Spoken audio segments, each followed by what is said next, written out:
So it all started here in Carmarthen Park. It was like years and years ago. It was back in school, and me and my friend Kenny and my friend Martin and Luke used to just train together and play together. Basically, we did parkour right here on the rocks over here in the climber frame down there. One time, a trick that I never did, Kenny heard, right? Kenny James. And jumped from here. And he grabbed the blue bar and swung underneath it. Whoa.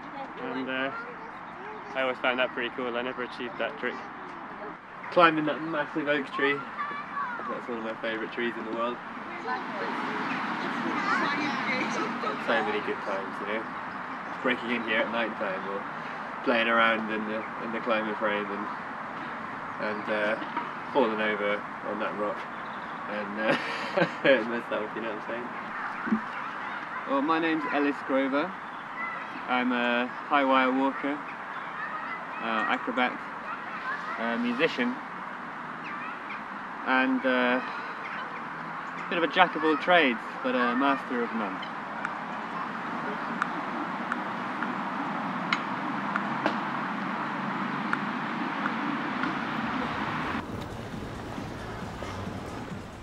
Photography is as much of a passion as anything I've got, really. Yeah. I really love doing it. And it's something that's come naturally for me, like since when I was really young. And my grandfather was a photographer. He took really great photographs.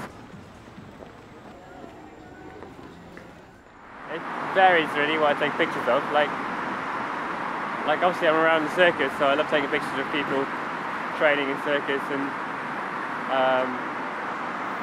but like I often go for walks around the place, and it varies from anything really. But I love architectural photography, love taking pictures of buildings, and like sport, like parkour, I love taking pictures of free runners when I get the chance. And just general kind of street photography, just watching people and just getting pictures, especially old people, really like old people, and their expressions and stuff on the street.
Time was when I was training parkour, and then I met a man called Truan Matthias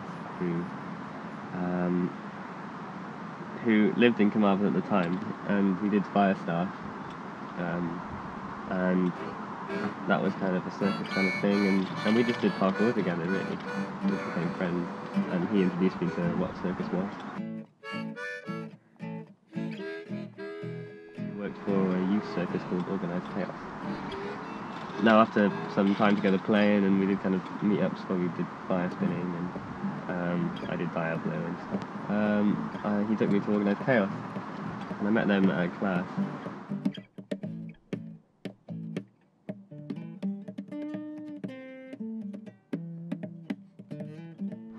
And it was run by a woman called Nicola Hemsley, who basically, yeah, I met her and I did her evening class, and it wasn't a class, it was kind of like sharing and just juggling and playing about, and I was doing some flips and things.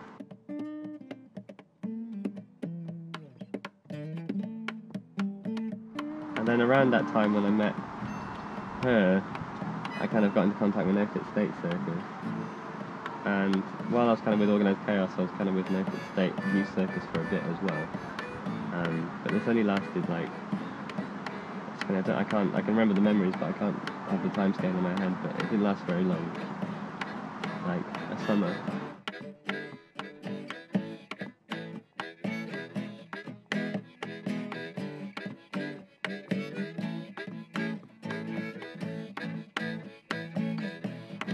And then along that time, I met Ali Williams, who was the boss of Naked State, one off anyway. And then Nicola had been talking to Ali about me, I think that's kind of how it worked. And she was trying to push me, because I was interested in going to tour as a volunteer.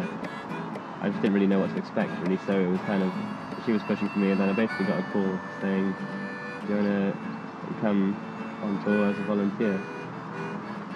So I said, yeah, of course.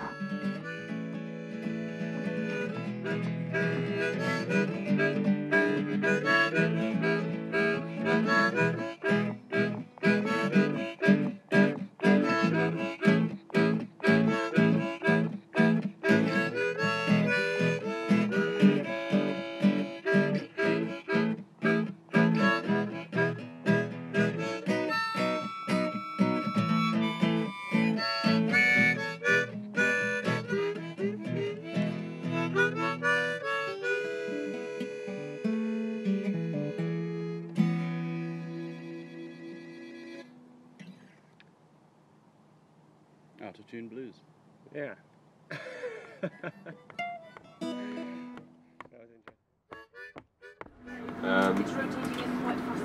And yeah, initially that was it. I was just a free runner, like running around the stage for the first time and jumping off it and jumping on it, and there really wasn't much I could do, really. It was towards the end of my second year of touring after I joined the circus. I had to play on the tight wire, which was like next to the tent, little small thing. And then yeah, I just played on it for a while. I ended up being there, put my headphones in, so I was there for like hours. And then I came outside to find Tank, who was going to walk the wire in that show. And he'd rigged the tight wire from a tree to like a forklift truck. But I thought I'd go over and say it's going to kind of play. And he said, yeah, of course. And I'd been there on the little wire for a few hours, so I was pretty well practiced. And we kind of got on there and I could do it and stuff. And we kind of taught each other a few little things. And he said, yeah, have a go on the high wire tomorrow if you want. So yeah, I said, of course. So next day I kind of put up on the high wire, and it was a good 8-meter kind of rig, and it was a bit scary, but just ended up walking, and I managed to do it, and I got across. And to my surprise, everyone was watching, and like, everyone applauded as I finished, and it's like that kind of feeling, just like, oh, I just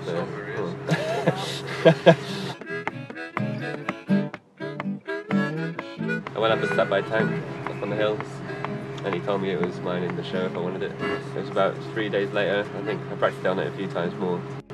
About 3 days later, I did it in the show then. I never looked back. That was the first applause I ever got. That's how it started. And then the next week we went off to Taunton, and then I was a high wire walker. And like all the new people that came to see us, it was just like, oh, this is the high wire walker. Like, how long have you been walking high wires? I was like, yeah, about 4 days. But yeah, it just came naturally to me, I think. Yeah, it just felt right.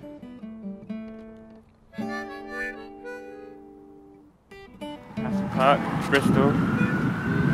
This is one of the first places I came in Bristol. I was about 14, was meeting up with Pip Anderson, and he took me along to one of the jams, parkour jams, way back when. I can't remember what year it was, 2008, 2009.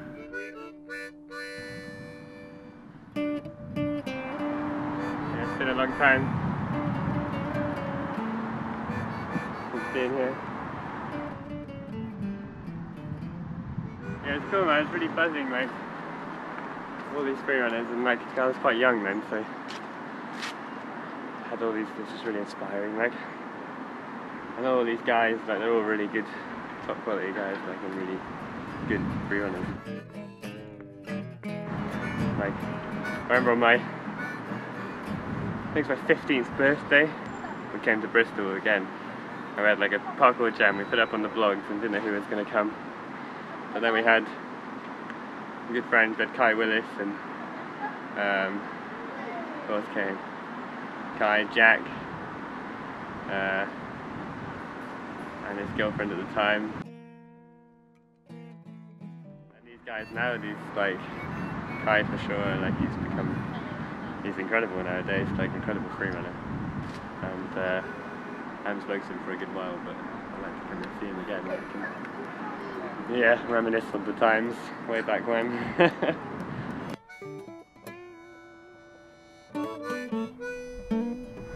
Always playing around this is a kids' park, you know. But there's so much opportunity here to play and to enjoy. And yeah, I think you should always enjoy life, like see it through a child's eyes, you know. It's always a bit more exciting. And I guess the life I have now, it's all through play. Like, I enjoy walking tight wires and I enjoy messing about with the drum kit and I enjoy doing flips, and it's all stuff that I've done because it's like a child, you know. I'm like totally, oh, just try this and play with this and see what happens, and people enjoy watching that as well, like if you're on stage.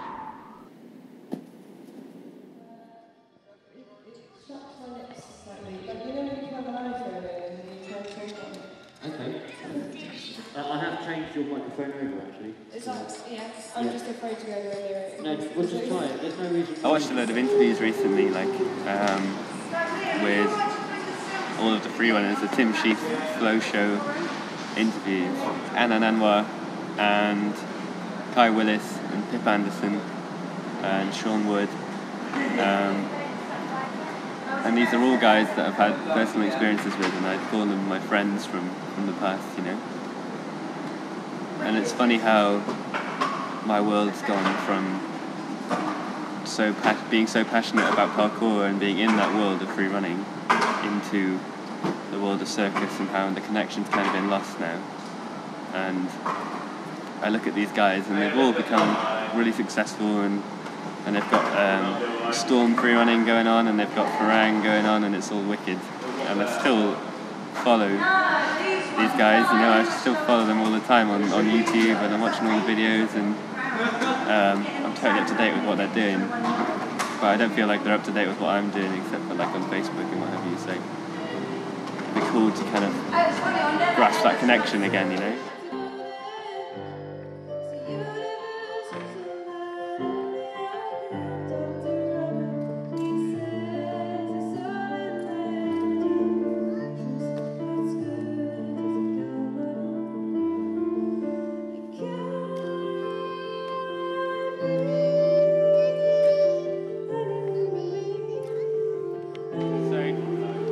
I want to bring these guys into my life again, you know, and I want to kind of go and meet up with them again, and go and meet Anand in Thailand, or go off to see Tim or Kai in London, you know, and just say hi to these guys.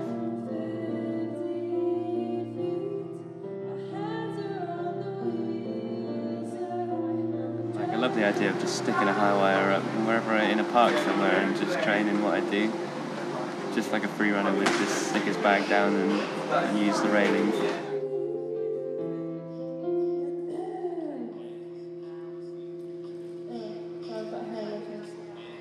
Shall I just carry on? I'm good with that if you're good with that. Could you do your loop? I want to bring these guys back into my life. And yeah, and I hope they're watching this footage, like, and because I watch theirs all the time. One day I'll be back in and doing some parkour with them again, or maybe getting them to have a go on a high wire sometime.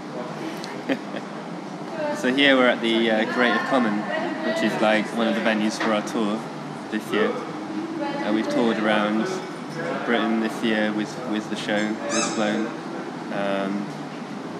I've been to Glastonbury Festival, we went on the South Bank for a good while, we went up to Edinburgh, Fringe Festival and had a great tour, and this is the last stop. So I've fallen many times, landed in many ways. Some bad, some worse. But the longest fall I ever had was indeed for a girl. And her name was Lauren. Okay. And this is the kind of environment that I'm always in these days. Like, it's very different from being back home in Glasgow and stuff, and this is where I feel quite content to feel at home, usually in the big circus tent. So, me and Lauren went to school together. She was a ballet dancer. She had many friends among actors and artists, and I had one friend, and his name was Kenny. So due to my rather unfortunate unpopularity, we never spoke.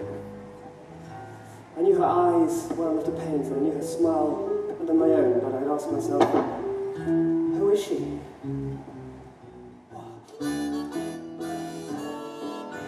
And the shows are going really well.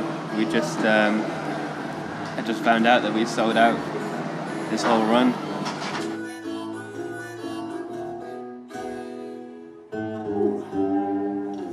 One thing I did unfortunately notice though was that she got this boyfriend, and his name was Walter. Oh, yeah.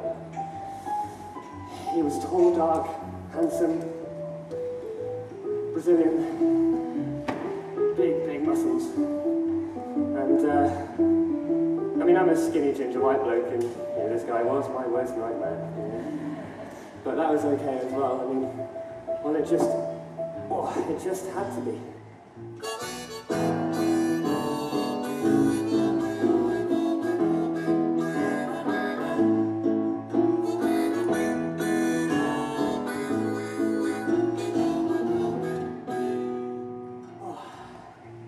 So, some years went by, and I heard that she'd broken up with Mr. Muscle, and I thought I'd ask her out for some lunch, as you do. And we did go out for lunch. We went out for a walk, and another walk. And I'd say that was the week that we really got to know each other, and that was the week that we eventually fell in love, and a week is all it took. And last night people were trying to come in again. There was many more people trying to come through the doors even after we'd sold out, and they're happy to stand up and watch the show, and I'm really humbled for that.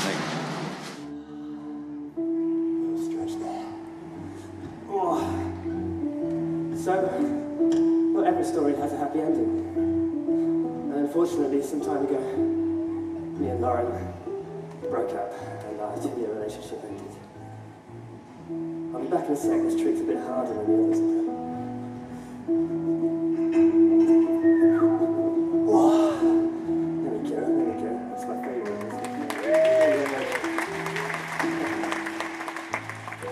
So, what I'm trying to say about this story is the lessons I've learned is that you should always kind of try and look around the corner, but you never know what's coming, do you? You never really know what's going to happen next in life. So I think the moral of the story is that you should always leave space for the unexpected. And play some more harmonica. Okay.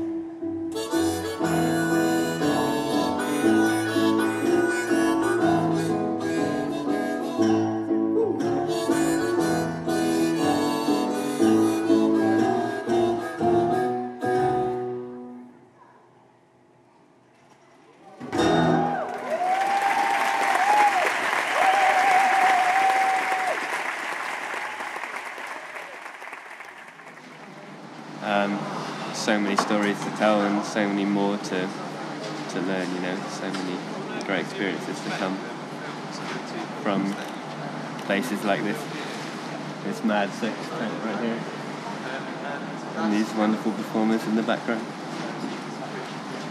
It's painful, that, you know. I can't do that.